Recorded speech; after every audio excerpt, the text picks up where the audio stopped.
Waba ufite umukobwa muri kano kanya ushobora kuba urimo uratekereza yuko yagukunze ariko ukaba ufite dute nyinshi cyane. Ndashaka kugira ngo nkwereke ibimenyetso biranga umukobwa iyo yagukunze ku nshuro ya mbere. Hari umuntu wambajije icyo kibazo, ndashaka kugira ngo muri makeya nawe niba ufite dute kano kanya nizishire, kuko ngiye kuguhereza ibimenyetso simusiga bikwereka yuko umukobwa yakwishimiye ku nshuro ya mbere. Mbere yuko dutangira video, ndashaka kugira ngo nsuhuze wowe Clement wasabye yuko nagusuhuza muri video y'ubutaha. Nizere yuko muri makeya intashyo yawe ikugezeho, kandi nawe niba wifuza yuko nagusuhuza ubutaha usige izina ryawe aho hasi muri comment kugira ngo ubutaha nzavuge izina ryawe nanagusuhuza, nanagushimira yuko ufata umwanya ukandika comment nk'iyo ngiyo. Ikintu cya mbere ahangaha uzasanga yuko uyu mukobwa yivugisha ibintu muri makeya bikwereka yuko ari single. Azivugisha ibintu bikwereka yuko ari wenyine, nta muntu n'umwe bari kumwe nawe. Urugero, aratangira yivugisha ati maze imyaka cyangwa se amezi angahe ntari mu rukundo, ariko nuko agufitiye amarangamutima, ariko arashaka kugira ngo ubimenye. So azivugisha amagambo menshi cyane akwereka yuko muri makeya nta muntu bari kumwe kano kanya. Ikindi ahangaha uzasanga ari kwifungura cyane, atangiye kuguha stories z'ubuzima bwe. Urugero, atangiye kukubwira wari watangiye kukubwira ibyo akunda, atangiye kukubwira aho akomoka, atangiye kukwinjira cyane muri vie prive ye. Ibi arabikora cyane kugira ngo muri makeya nawe ubohoke, utangire umubwire uwo uriwe. Nicyo kintu kiri inyuma y'ibi bintu byo kuba arimo arakwibwira yifunguye, nta kintu na kimwe asize inyuma. So niba watangiye kumenya amabanga ye muri makeya, tangira nawe ayawe uyarekure rugikubita. Ikindi ahangaha uzasanga uyu mukobwa muri makeya akunda kwisekesha cyane iyo hari icyo uvuze mu bintu muri makeya nawe utatekerezaga yuko biri funny kugira ngo aseke. Uzasanga uyu mukobwa utuntu twari two twose uvuze atangira kwisekesha cyane, akabona yuko ari ibintu bimuhaye bonere cyangwa se ibintu bimuzanira akanyamuneza muri we. So utuntu uvuze ukabona turamusekeje, yes, icyo ni ikimenyetso simusiga. Ikindi ahangaha uzasanga uyu mukobwa agusaba ubufasha mu bintu byoroshye cyane yakakwiye kwikorera, nawe ubyibonera amaso ku maso. Uzasanga yitonda akakubwira ati kiriya kintu muri makeya kirakomeye cyane, ndashaka kugira ngo ukimfashemo, ukirebe wumve yuko uyu mukobwa ni umutesi. Nta butesi burimo. Uyu mukobwa arashaka kugira ngo yiteteshe imbere yawe, arebe yuko muri makeya uzamuha iyo opportunity yuko yateta. Abakobwa bitwa bagatesi, uzabarebe imyifatire yabo uburyo baba bameze. Yes, of course, ni icyo ngicyo kuba gufasaba ubufasha mu bintu byoroshye, ni ikikwereka yuko muri makeya afite coup de foudre, afite arashaka kugira ngo mukundane. Ikindi kintu ahangaha uzasanga uyu mukobwa yigana cyane ibintu ushobora kuba ukora utatekerezaga yuko yashobora kuba ari kubikora kano kanya, ariko niba umwitegereza neza uyu mukobwa ukabona yuko hari umwenda ukunda kwambara, ibara ryayo, uyu mukobwa yatangiye kwambara imyenda kenshi isanisha n'iyo myenda yawe. Ikindi, niba ubona uyu mukobwa, niba hari ikintu mubwiye yuko wanga udakunda, uzasanga uyu mukobwa nawe atangiye kukwereka yuko icyo kintu kitamugwa neza cyangwa se atakishimira. Ibintu wishimira uyu mukobwa azakwereka yuko ari byo bintu bimunezeza kuri isi ya Mungu.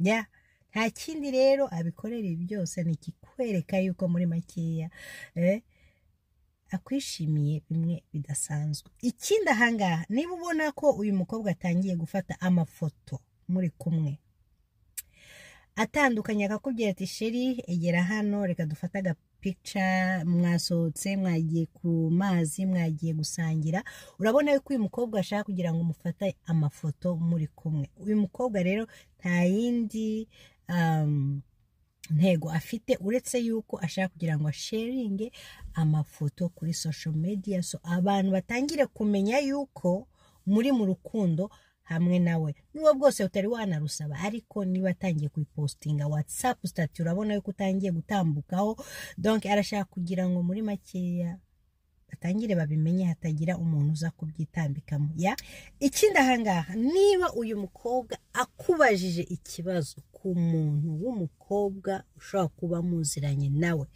pay attention. Uyu mukobwa arimo arakora investigation, arashaka kugira ngo amenye yuko ushobora kuba ufite crush kuri uyu muntu, cyangwa se yuko ufite amarangamutima kuri uyu mukobwa. Nta kindi abikubarijeho kuko ntakeneye kugira ngo ajye muri competition n'undi muntu, so arashaka kugira ngo amenye mu by'ukuri niba uri seriye mu kuba wamukunda, cyangwa se uriya muntu yakubajijeho kenshi gashoboka, making sure umuhereze igisubizo nyakuri, kubera yuko kano kanya arimo araba umuspy, arashaka kugira ngo amenye buri kintu cyose.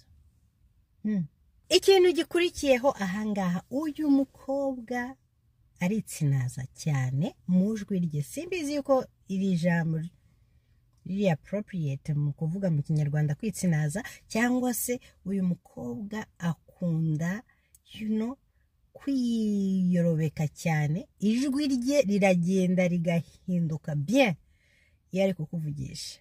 Uzamutega amatwi wumve ari kuvugisha abandi bantu, uzasanga ijwi rye ritandukanye n'uburyo akuvugisha. So icyo nacyo ni ikimenyetso cyiza cyane kikwereka yuko ashaka gusoundinga cute iyo murimo muraganira. Icyo rero ni ikimenyetso nacyo simusiga kikwereka yuko umukobwa arimo arashira nka buji. Ikindi ahangaha uzasanga uyu mukobwa akubwira ibintu bishobora kuba bimushimisha, azaguhereza liste yabyo. Iki nta kindi kintu abikorera uretse yuko ashaka kugira ngo agire hope yuko umunsi umwe ibi bintu byose yakuramburiye, ibintu aho ashobora kuba akunda kujya, gift imushimisha, abantu akunda se kuba ari kumwe nabo, nuko akeneye yuko umunsi umwe uzamukorera surprise, ukamuha icyo kintu ashobora kuba yakikubwiyeho. Niba yakubwiye date ya anniversaire ye, arashaka kugira ngo muri makeya iyo date igume mu bitekerezo byawe, umunsi nugera uzamutungure, umwereke yuko wamwitayeho cyangwa se wamwibutse. So pay attention cyane iyo umukobwa atangiye kubwira ibintu bimushimisha mu buzima bwe. Nta kindi abikubwiriye, ni ukugira ngo ibi bintu bibike mu bwonko bwawe, igihe nikigera muri makeya uzamutungure. Ikindi ahangaha, niba warabibonye, uyu mukobwa uzasanga ashaka yuko umufata nkaho ari umukobwa muri makeya w'umunyabwenge.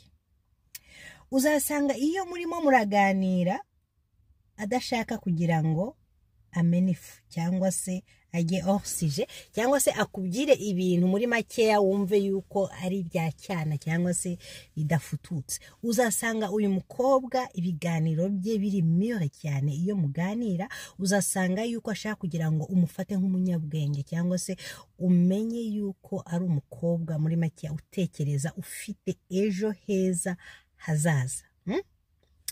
Ni ukuvuga yuko muri makeya iyo muganira ntashaka yuko yibona mu makosa, arashaka kugira ngo ibintu byose akubwira bibe biri perfect.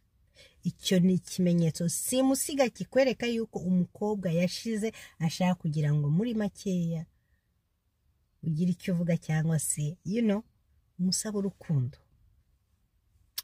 Ikindi kintu ahangaha, uzasanga uyu mukobwa yiyesikiza cyane mu tuntu utware two twose tw'amafuta ashobora kuba yakora mu maso yawe. Aritsamura ati sorry, yagwisha ikintu ati sorry, yagira icyo avuga maybe kimucitse ati sorry. Ibintu bye byose yumva yuko agomba gusaba imbabazi, cyangwa se akiyesikiza, kubera yuko adashaka kugira ngo umufate nk'aho ari umuntu w'amafuti cyangwa se ari umuntu udakora ibintu ku buryo. Abantu bose muri make murabizi yuko tutari parfait, ibintu byose usanga yuko rimwe na rimwe dukosa. So uyu mukobwa rero uzasanga muri makeya yiyesikiza cyane muri buri tuntu twose ashobora kuba yakora, abona yuko bishobora kuba byakubangamiye, kandi mu by'ukuri ntabwo ari ibintu bishobora kuba byakubangamira. Urugero, niba asitaye ariyesikiza, urumva ni accident ibaye kandi muri makeya atatekerezaga yuko ishobora kuba yamubaho. Icyo rero ni ikimenyetso simusiga kikwereka yuko uyu mwarikazi muri makeya agufitiye amaranga mutima.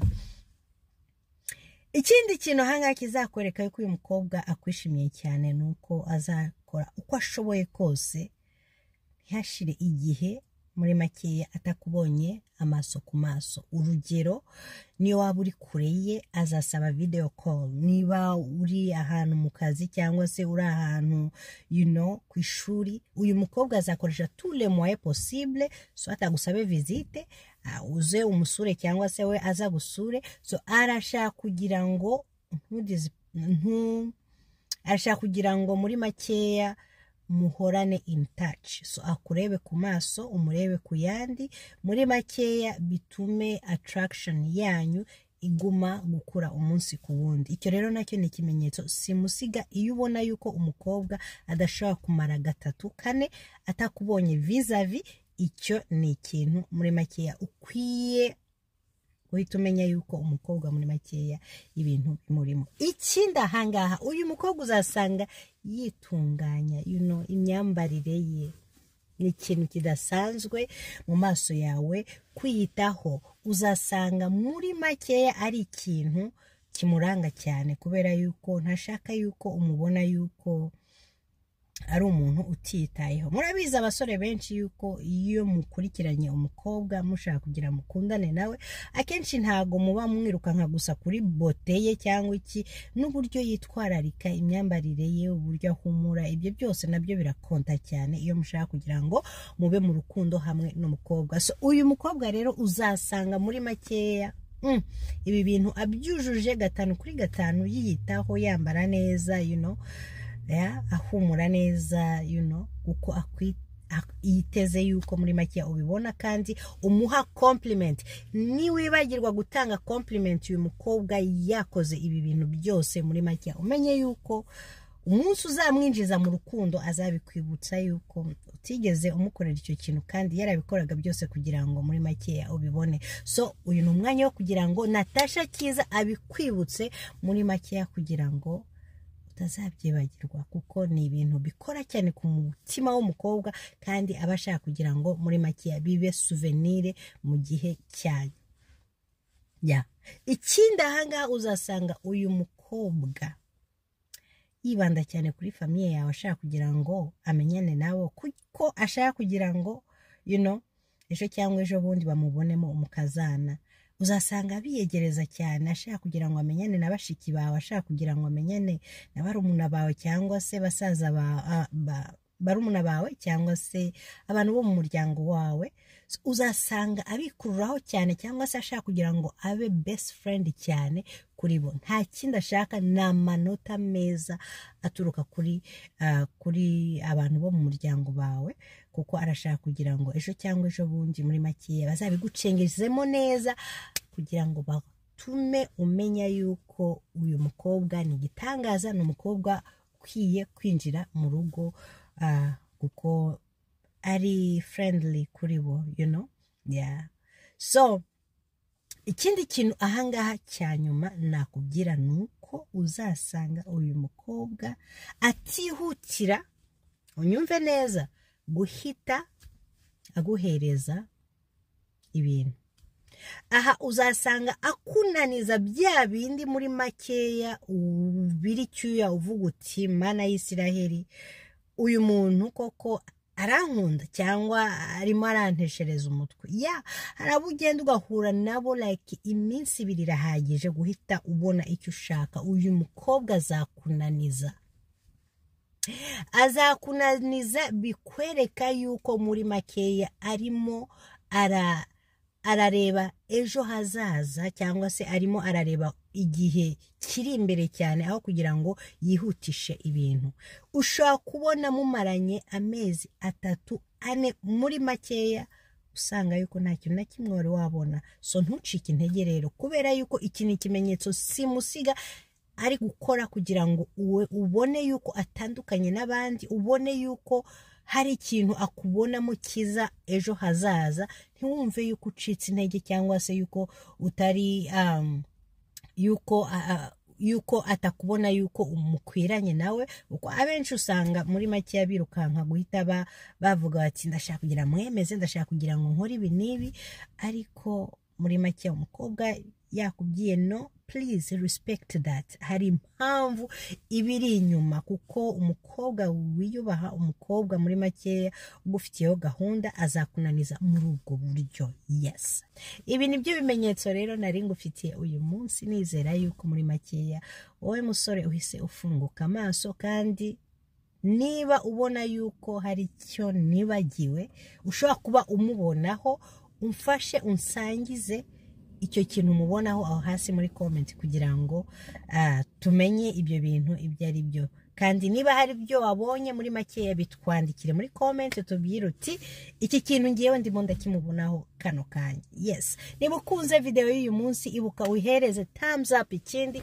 wibuke usharinge n'inshuti zawe kugira ngo muri makeya umusore ufite ikibazo cyo kutamenya yuko umukobwa arimo aramukunda iyi video imubere igisubizo.